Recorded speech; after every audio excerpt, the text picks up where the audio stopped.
Magic the Gathering fans, take heart. Microprose hasn't bagged its plans to release a computer version of the card game that single-handedly invented the collectible card game genre. Instead, the company is hard at work making sure that the game measures up to the high standards established both by Microprose and the card game's creator, Wizards of the Coast. As you watch this preview, please keep in mind that the images you're seeing aren't directly from the game. Microprose was unable to provide us with gameplay screenshots from the version of the game they're working on, so we decided to treat you to a collection of the fine work done by Magic card artists.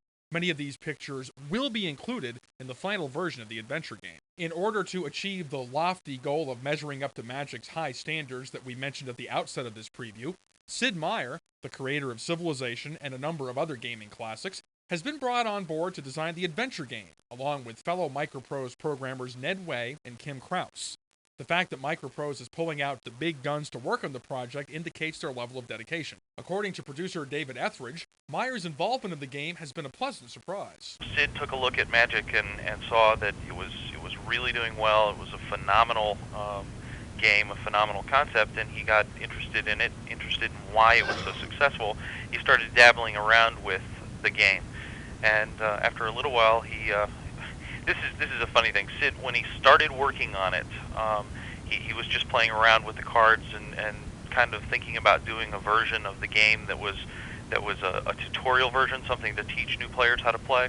And he got so interested in it and so enthralled with the game and the cards that he started implementing it, a full-featured game. And Sid had a working AI up and running in 4 weeks.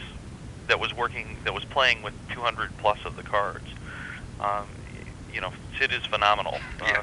He's been compared to a force of nature here, so Magic fans will understand that. You'll start the adventure game with a limited number of cards. As you wander around the world, you'll collect additional cards and build up your inventory to the point that you can take on some of the more powerful characters. If you try to take these opponents on early in the game, you'll die very, very quickly. The entire Magic design team has been working toward creating a computer version of the game that's true to the original. When we first approached Wizards of the Coast in October of '93, the first thing we said to Peter Adkison and Lisa Stevens was that we wanted to ensure the quality of the game and ensure that it was not a ripoff, it was not a knockoff, that it was, in fact, Magic the Gathering on the computer, and that the only thing we wanted to do in translating the card game to the computer was improve the game. We didn't want to take away from the appeal of the card game in any way, shape, or form. So that meant that we had to consider certain things. We had to make the graphics spectacular because that's one of the main appeals of Magic. In order to maintain things like the trading of cards and the rarity of cards, we were going to have to come up with some idea or some method of having trading and having an artificial economy of cards in the game. If you're impatient and don't feel like dealing with the trappings of an adventure game, you can get right into traditional Magic play and duel the computer. You can go into what we call Archmage mode, and that's an area where you have access to all the cards, you build any deck you want, and you can duel against a selection of AIs. So you could pick some of the standard AIs like a Counterspell AI or a Land Destruction AI or a Direct Fire AI, and you could duel against those and see how well your deck will do. Magic will also ship with the Deck Builder, which is not a simple utility to manipulate the deck.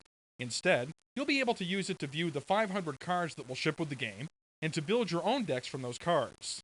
The designers hope to be able to use the Deck Builder to allow players to trade their own deck files. Etheridge says there probably will not be an online option in the first release version of the game. The designers will finish the online mode once the game itself is shipped. It's also uncertain at this point as to whether the first release of Magic will include a multiplayer function, although the company is hoping to include some form of network play. Microprose's present plans call for Magic to ship to stores sometime in the spring.